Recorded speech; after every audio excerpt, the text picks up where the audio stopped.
ওকে, so আমি হলো forecasting এর যে লাস্ট ক্লাস ছিল হুদা স্যারের সেকেন্ড লেকচারের, সো সেটার একটা যে পার্টগুলো নিয়ে একটু কনফিউশন ছিল সেটা একটা শর্ট রিভিউ এখানে সামারি দিচ্ছি।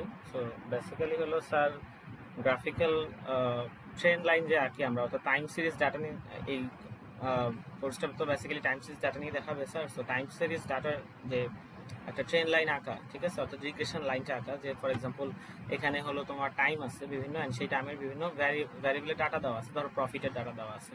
সো এই লাইনটা তো এব্রো থেব্রো অনেক, ঠিক আছে, বাট আমরা যদি বিভিন্ন ধরনের লজিক্যাল ম্যাথ ট্যাথ করতে যাই তো তখন আমাদের রিগ্রেশনটা লাগে একটা ট্রেন্ড বোঝার জন্য যে কি ধরনের ট্রেন্ড আছে। সো সেইটার জন্য দেখা যায় যে তোমরা মানে সেটা বের করার বিভিন্ন ওয়ে আছে আর কি। সো এর মধ্যে একটা ওয়ে হলো তোমার ট্রেন, প্রথম যে ওয়েটা বলছে সেটা হলো গ্রাফিক্যাল ওয়ে, অর্থাৎ এটার মাঝে মাঝে দিয়ে যাবে এরকম একটা আন্দাজ করে একটা গ্রাফ আঁকা। আর সেকেন্ড ওয়েটা হলো তোমাকে সেমি অ্যাভারেজ করার কথা বলছে, কিছু ভ্যারিয়েবল অ্যাভারেজ করে দেন দুইটা পয়েন্ট নিয়ে সেটা যোগ করে তোমার লাইনটা ট্রেন লাইনটা এঁকে দেয়, ঠিক আছে। সো এটা নিয়ে আমি ওই আলোচনায় যাচ্ছি না, ওটা নিজেরা হয়তো অনেকেই সবাই বুঝছো বা নিজে বুঝে নেওয়ার চেষ্টা করিও। আর থার্ড যে ওয়েটা বলছে সেটা হলো estimating train line using OLS framework, অর্থাৎ ওএলএস এর কনসেপ্টটা ইউজ করে আমরা ট্রেন লাইনটা এস্টিমেট করব, ঠিক আছে। সো এখানে আমি যে বিষয়টা এখন এক্সপ্লেইন করবো সেটা হলো যে ওএলএস এর কনসেপ্টটা কি, ওএলএস এর মাধ্যমে আমরা রিগ্রেশনের ট্রেড লাইনটা পেতে পারি, ঠিক আছে। সো সেটা করার জন্য আমি এখানে ব্ল্যাকবোর্ড নিচ্ছি, আমি একটা গ্রাফ আঁকবো। সো এখানে আমি একটা গ্রাফ আঁকলাম, ঠিক আছে। সো আমার এখানে আমি ধরলাম যে এটা হলো আমার ওয়াইটা হলো আমার ডিপেন্ডেন্ট ভ্যারিয়েবল অ্যান্ড টিটা হলো আমার ইন্ডিপেন্ডেন্ট ভ্যারিয়েবল, ঠিক আছে। সো আমি এখন ধরো কিছু ডট বসাইলাম, তোমার এখানে হলো এরগুলো হলো আমি কি রিলেশনশিপ পাইলাম সেই বেসিসে আমি কিছু ডাটা বসাইলাম। সো এরকম ডাটা মনে করো এরকম কিছু, ঠিক আছে। তো আমরা যে এখন ট্রেন লাইনটা আঁকবো, ঠিক আছে। সো এটা যদি তুমি আন্দাজ করে আঁকার চেষ্টা করো যে তোমার হয়তো ধরো আঁকলা এরকম কিছু একটা, ঠিক আছে, বাট এটাই কি রাইট লাইন, এটাই কি বেস্ট লাইনটা হবে যেটা এই ডাটাগুলোকে রিপ্রেজেন্ট করতেছে? এরকম তো হতে পারে যে বেস্ট লাইনটা আরেকটু পাশে দিয়ে একটু নিচে দিয়ে যাবে, বা আরেকটু উপর দিয়ে যাবে, বা আরো উপর দিয়ে যাবে, ঠিক আছে। সো কোন লাইনটা অ্যাকচুয়াল বেস্ট ফিটেড লাইন এটা কেমনে বুঝবা? অ্যাকর্ডিং টু ওএলএস মডেল, ঠিক আছে। ওএলএস মেথড যেটা বলতেছে যে তোমার এই যে প্রত্যেকটা পয়েন্ট দেখতেছো এই পয়েন্টের সাথে যে তোমার প্রেডিক্টেড, এটাকে প্রেডিক্টেড লাইন বলতেছে। তো এই প্রেডিক্টেড লাইনের এই অ্যাকচুয়াল পয়েন্টগুলোর সাথে যে প্রেডিক্টেড লাইনের যে ডিফারেন্স, ঠিক আছে। ফর এক্সাম্পল এই পয়েন্টটা বরাবর আমার ওয়াই এর ভ্যালু হলো 10, ঠিক আছে, আর এই পয়েন্ট বরাবর আমার ওয়াই এর ভ্যালু হলো 8। তাহলে আমার actual value of Y minus predicted value of Y কত আসে? আমার এখানে 2 আসতেছে।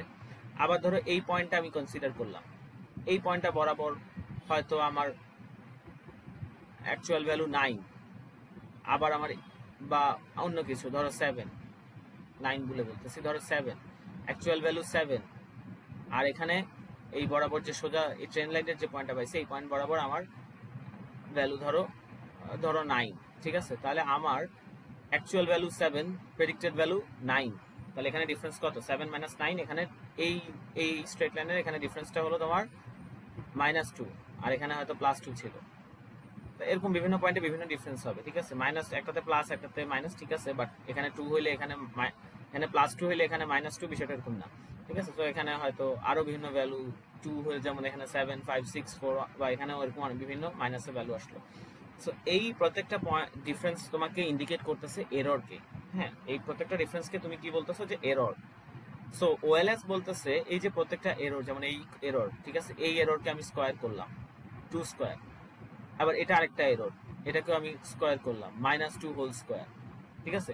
এরকম প্রত্যেকটা এররের স্কোয়ারের যোগফল আমি যদি সাম আপ করি, সামেশন যে ভ্যালুটা আসবে সেই ভ্যালুটা আমি যে স্ট্রেট লাইন আঁকছি সেই ভ্যালুতে আমার সামেশন ভ্যালুটা কত আসতেছে, ঠিক আছে। আমি একটা স্ট্রেট লাইন আঁকলাম, ওই স্ট্রেট লাইনের প্রত্যেকটা এররের সামেশন করলে আমার এররের স্কোয়ারের সামেশন করলে আমি যে ভ্যালুটা পাচ্ছি ওই ভ্যালুটা যদি অন্যান্য স্ট্রেট লাইনের এররের স্কোয়ারের সামেশনের চেয়ে ছোট হয় বা মিনিমাম হয়, ঠিক আছে, তাহলে হলো ওই লাইনটাই তোমার বেস্ট ফিটেড লাইন। আর তার অর্থ কি, আমি যদি আরো একটা লাইন আঁকি বা আরো 10টা লাইনও আঁকি, তো ওই প্রত্যেকটা লাইনের যে কোনো একটা লাইনের কথাই চিন্তা করো যে সেই লাইনের তোমার যতগুলা এরর আছে এররের স্কোয়ার করে সামেশন করে যেই ভ্যালু পাবা, এরকম যদি আরো 10টা না 1000টা লাইনও আঁকো, প্রত্যেকটা সামেশনের ভ্যালু তোমার এটার চেয়ে বড় আসবে, এই লাইনের চেয়ে, ধরো এই লাইনের চেয়ে বড় আসবে। তার অর্থ কি যে এই যে লাইনটা, এই লাইনটাই হলো তোমার বেস্ট ফিটেড লাইন, কারণ এই লাইনের চেয়ে ছোট ছোট এররের স্কোয়ারের সামেশন আলা লাইন আর কোনোটা দ্বিতীয়টা নাই। ঠিক আছে, তাহলে এইটাই তোমার বেস্ট ফিটেড লাইন, এটাই তোমার ট্রেন্ড লাইন, এটাই তোমাকে বলতেছে যে ওএলএস মডেলটা।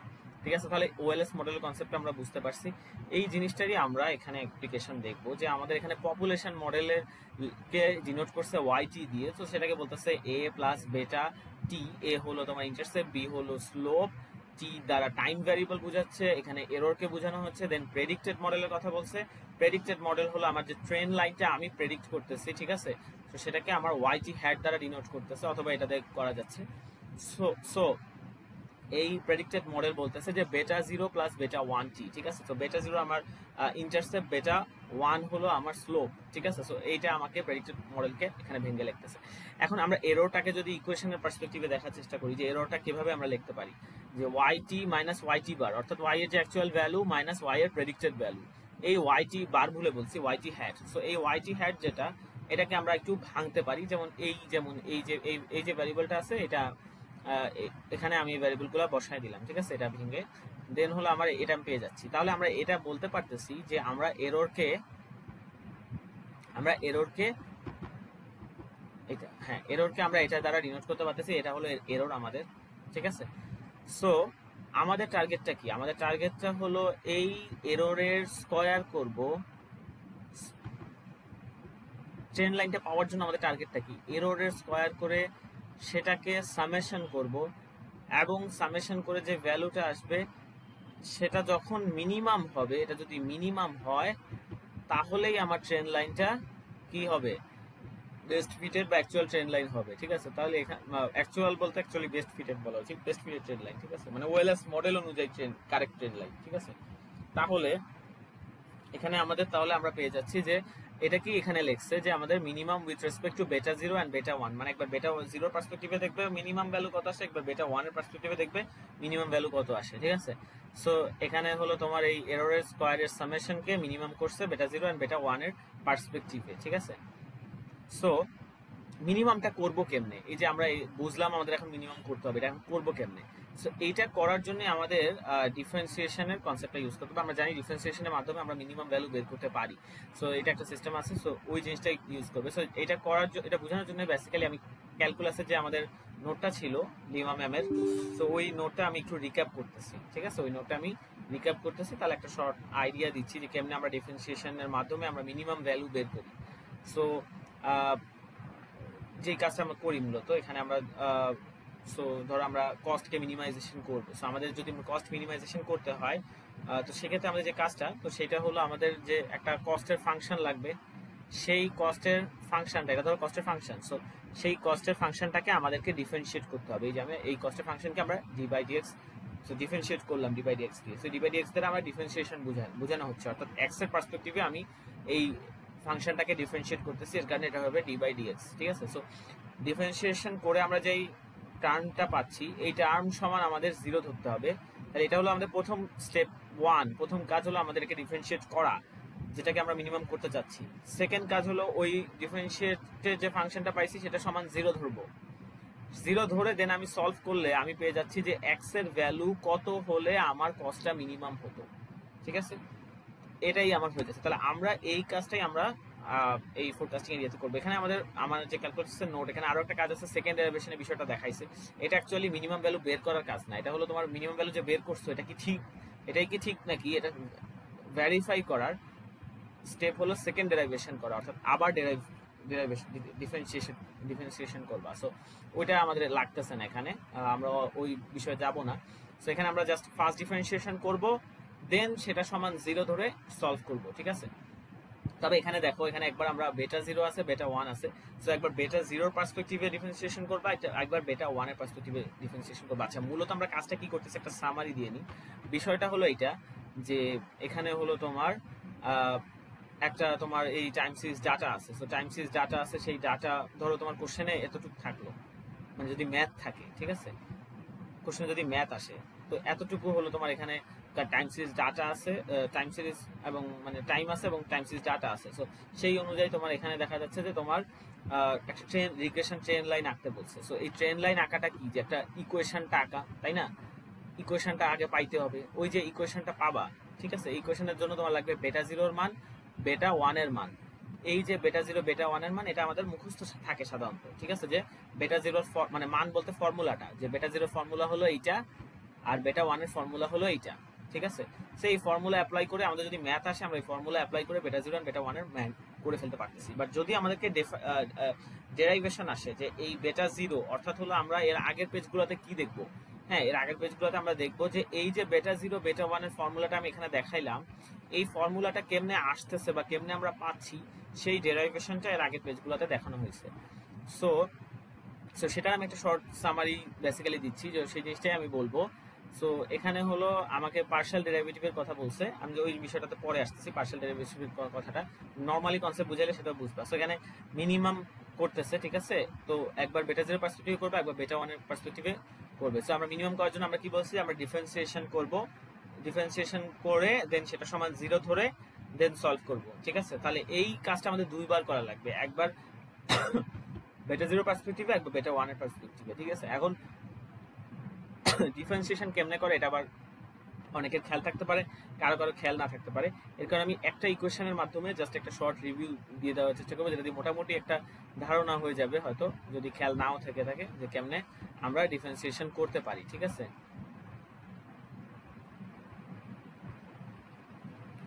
তো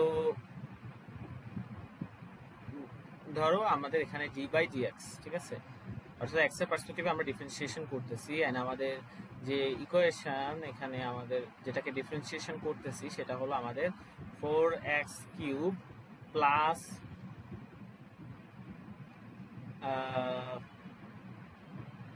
3x প্লাস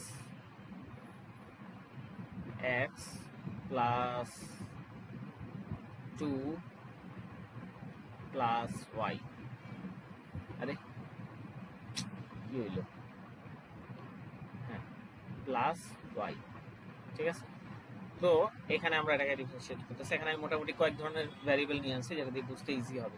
আমরা এক্স এর পার্সপেক্টিভে যখন ডিফারেন্সিয়েশন করতেছি, আচ্ছা আমাদের কাজটা কি, তাহলে আমরা ডিফারেন্সিয়েশন যেহেতু এটাকে ব্র্যাকেটের পুরোটাকে করতেছি, তার অর্থ প্রতি ইন্ডিভিজুয়াল আইটেমকে আমরা ডিফারেন্সিয়েশন করব, মানে এটার পাশেও ডি বাই ডিএক্স, এটার পাশেও ডি বাই ডিএক্স, এটার পাশেও ডি বাই ডিএক্স। তো ওই লাইনটা আমি সেকেন্ড লাইনটা লেখার লাগতেছে না, আমি লিখতেছি না। তো এটাকে ডিফারেন্সিয়েশন আমি কেমনে করব, রুলটা হলো কি, যে রুলটা হলো যে পাওয়ার আছে, ঠিক আছে, তো সেই পাওয়ার আমার এখানে কি আছে, এক্স কিউব আছে, এই পাওয়ারের উপর সরি এই পাওয়ার থেকে আমার এক বাদ যাবে, পাওয়ার যতই থাকুক পাওয়ার থেকে এক বাদ যাবে, ঠিক আছে, এটা আমরা পাওয়ার রুল বলতেছি।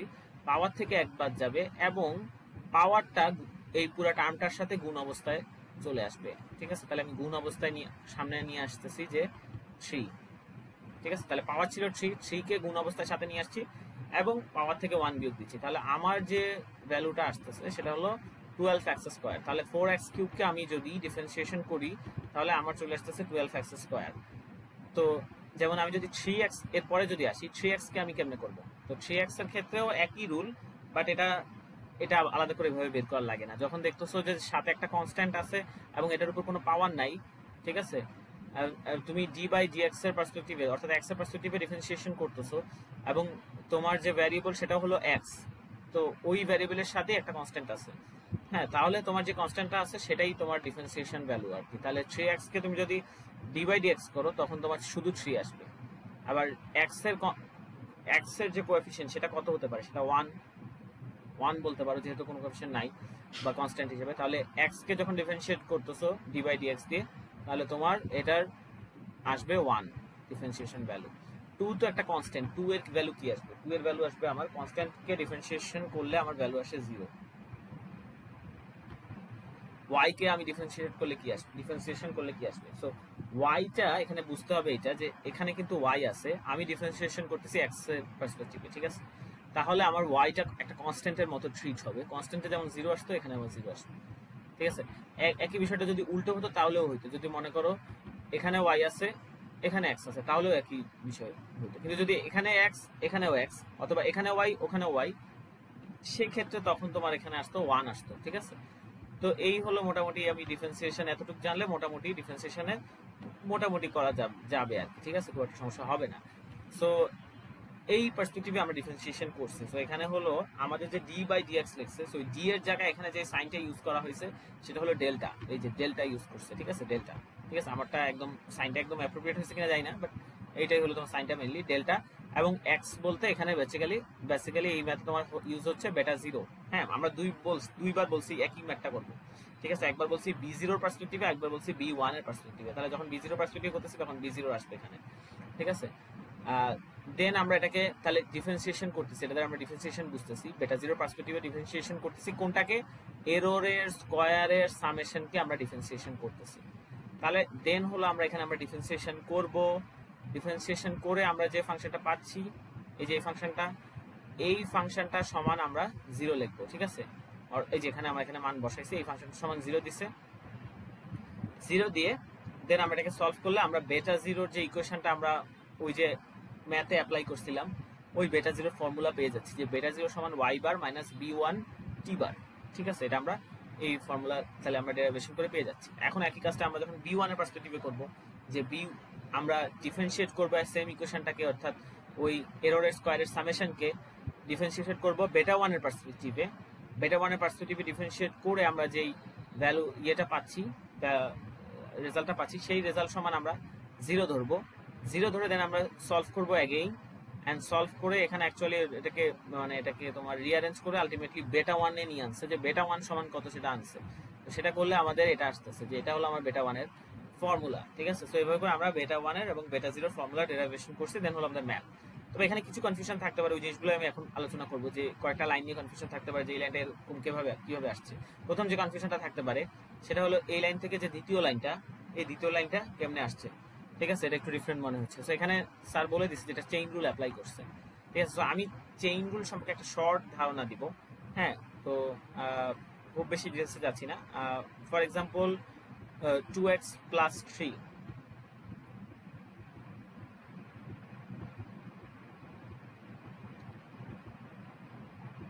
এটাকে আমি টু দি পাওয়ার 12 দিলাম, ঠিক আছে।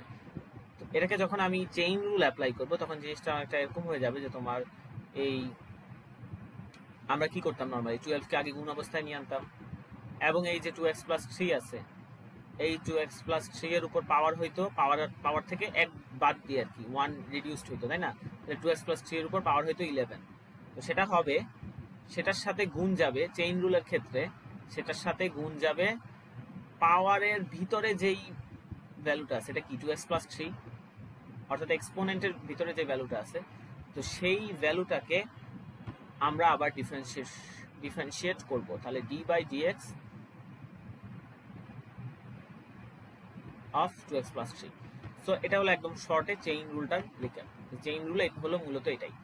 তো আমি আর খুব বেশি এত বিস্তারিত যাচ্ছি না, এটা কেন, এটা কিভাবে, ঠিক আছে। তো ওই যদি আরো জানতে চাও চেইন রুল সম্পর্কে, সো সমস্যা নেই, চেইন রুল লিখে ইউটিউবে সার্চ দিলে অনেক ভিডিও চলে আসবে চেইন রুল নিয়ে, তখন ওখান থেকে তুমি কম সময়ে ভালো করে বুঝে নিতে পারো, কোনো সমস্যা নেই, ঠিক আছে।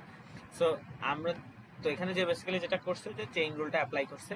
তো চেইন রুল অ্যাপ্লাই করার জন্য এখানে যেটা তাহলে করলো, যে তোমার এই যে ডিফারেন্সিয়েশন করতেছে, তাহলে এটার পাওয়ার কত 2 আছে, তাহলে এই 2টা আগে গুণ অবস্থায় চলে আসবে, এন্ড এই 2 এর থেকে পাওয়ার 1 বাদ যাবে, তাহলে পাওয়ার 1 থাকে। তো 1 থাকা মানে না থাকা একই কথা, এখানে কিছু লেখেনি। এবং এই যে পাওয়ারের ভিতরে যে টার্মটা আছে, এই টার্মটাকে আমি আবার এই টার্মটাকে আবার ডিফারেন্সিয়েট করে সেটা গুণ অবস্থায় আসবে, তাই না। তো এই কাজটাই এখানে তাহলে চেইন রুল হিসেবে আসছে। চেইন রুল কখন করে, কেন করে, ওই জিনিসগুলো ইউটিউব থেকে দেখে নিতে পারো, ঠিক আছে। আমি ওই আলোচনায় যাচ্ছি না, ঠিক আছে। অথবা আরেকটা ইয়ে আছে, এখানে নোটেও একটা পার্ট আছে চেইন রুলের, ক্যালকুলাসের নোটে, সো সেখান থেকেও দেখে নিতে পারো, লিমা ম্যাম যখন করছে। সো আমরা যদি দেখো, এখানে আমরা প্রত্যেকটা বললাম না, কোনো একটা ব্র্যাকেটের যদি তুমি একটা টার্মকে ডিফারেন্সিয়েট করতেছো, তাহলে তার অর্থ তুমি ভিতরে প্রত্যেকটা টার্মকে ডিফারেন্সিয়েট করতেছো। এখানে এই কাজটাই করছো। তো এই লাইনটা চাইলে স্কিপ করতে পারো, মানে পরীক্ষার খাতায় হয়তো বা আমি জানি না, বাট মানে এর পরের লাইনটা আমরা ডাইরেক্ট বের করে ফেলতে পারতেছি চাইলে। এখানে হলো এই জিনিসটাই, যে এটা প্রত্যেকটাকে ডিফারেন্সিয়েট করতেছে, এই জিনিসটা আরো এক লাইন করে দেখাইছে, ঠিক আছে। সো এখানে একটা জিনিস বুঝতে হবে, আমরা বেটা জিরোর পার্সপেক্টিভে ডিফারেন্সিয়েট করতেছি, তাই না। তো বেটা জিরোর পার্সপেক্টিভে ডিফারেন্সিয়েট করতেছি, তাহলে ওয়াইটিটাকে আমরা একটা কনস্ট্যান্টের মতো ট্রিট করব, তাহলে আমার এটার ভ্যালু 0 আসবে। আবার এখানে বি ওয়ান টিকে আমরা একটা কনস্ট্যান্টের মতো ট্রিট করব, তাহলে এটার ভ্যালু 0 আসবে, ডিফারেন্সিয়েশনের ভ্যালু। কিন্তু বেটা জিরোর পার্সপেক্টিভে যেহেতু আমি ডিফারেন্সিয়েট করতেছি, তাহলে বেটা জিরোকে তো আর কনস্ট্যান্টের মতো ট্রিট করবো না। তখন আমার দেখাইছিলাম না যে ডি বাই ডিএক্স দিয়ে যদি তুমি ডি বাই ডিএক্স যখন এক্স এর জন্য করতেছো তখন কত আসতেছে, 1 আসতেছে তোমার। সো একই জিনিসটা এখানে অ্যাপ্লাই হচ্ছে যে তোমার বেটা ডেল্টা বাই ডেল্টা বেটা জিরো যে যখন তুমি বেটা জিরোর জন্য করতেছো তখন তোমার এখানে আসতেছে 1 আসবে, ঠিক আছে। তো এই জিনিসটা এখানে করছে, বাকি এখানে তেমন কিছু করেনি, -1 কে জায়গায় নিয়ে আনছে। সো এইগুলো নিজেও বুঝবা, এখানে তেমন কিছু বোঝানোর নাই, নিজে দেখে নিও।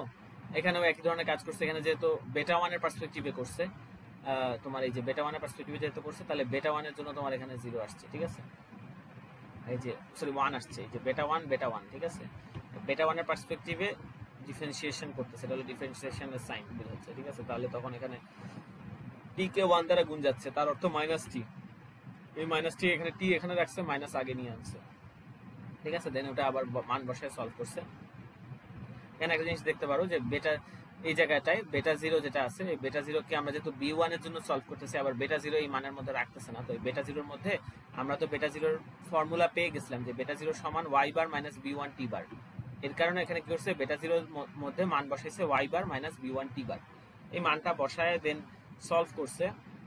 সো দেন হলো তোমার এখানে সলভ করে রিঅ্যারেঞ্জ করে তোমার এই বেটা ওয়ানের ফর্মুলা পেয়ে গেছে। এখানে যদি একটা জিনিস দেখাইতে চাই, সেটা হলো তোমার সামেশন অফ টি কে ওরা অ্যান্টি বার লিখছে, ঠিক আছে। যেমন এখানে সামেশন অফ টি সেটাকে লিখছে অ্যান্টি বার, এই জায়গায় লিখছে। তারপর এখানে সামেশন অফ টি স্কোয়ার আছে, এখানে অ্যান্টি বার নিয়ে আনছে। সো এই জিনিসটা কি, এটা হলো তোমার মানে কোনো একটা জিনিসের সামেশনকে লিখতে, মানে তুমি সামেশনকে রিপ্লেস করতে পারো এভারেজ ইনটু ওই যতগুলো সংখ্যা আছে সেটার গুণফল দ্বারা। অর্থাৎ হলো মনে করো 3টা সংখ্যা আছে, 3, 5 এবং 9 ধরো।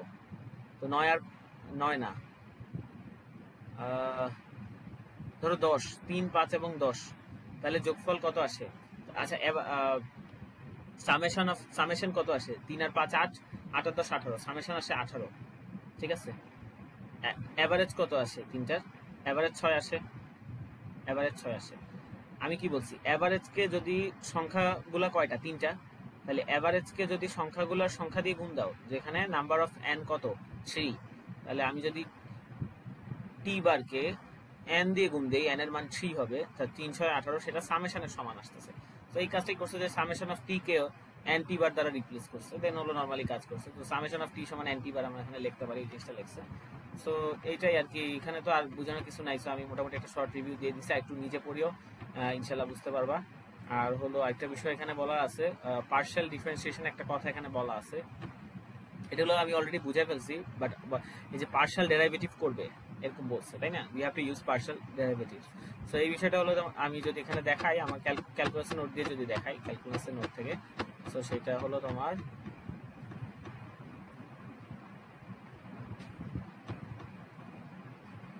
এই যেমন এখানে একটা কস্ট ফাংশন আছে, সি ডিফারেন্সিয়েশন কস্ট ফাংশন হলো এক্স কমা ওয়াই পার্সপেক্টিভে হলো একটা কস্ট ফাংশন আছে, ঠিক আছে। তখন এইটাকে তো এখানে তো আমার আমার যে কস্ট ফাংশনটা সেখানে শুধু একটা ভ্যারিয়েবল না, এখানে এক্সও আছে ওয়াইও আছে, দুইটা ভ্যারিয়েবল আছে। সো পার্শিয়াল ডিফারেন্সিয়েশন এটাকে বলা হচ্ছে আমি একবার এক্স এর পার্সপেক্টিভে করব, আরেকবার ওয়াই এর পার্সপেক্টিভে করব। এটা ডিফারেন্সিয়েশনকে বলে পার্শিয়াল ডিফারেন্সিয়েশন, ঠিক আছে। তুমি একবার এক্স এর পার্সপেক্টিভে করবা, একবার ওয়াই এর পার্সপেক্টিভে করবো। সো ওই জিনিসটা এখানে আমরা করছিলাম বেটা জিরো বেটা ওয়ানের পার্সপেক্টিভে করছিলাম, ঠিক আছে। সো ওটা করে আমরা এখানে দুইটা ফর্মুলা ডেরাইভ করছি। তো পরীক্ষায় যদি ডেরাইভেশন আসে তো তখন এই জিনিসগুলো লিখবা, আর যদি ম্যাথ আসে তাহলে তো ওই পার্ট লাগতেছেই না, নর্মালি সূত্রের মধ্যে মান বসা করে ফেলতে পারতেছে, ঠিক আছে। এটাই আর কি। সো এটা আমি ক্লোজ করতেছি ক্লাসটা এখানে।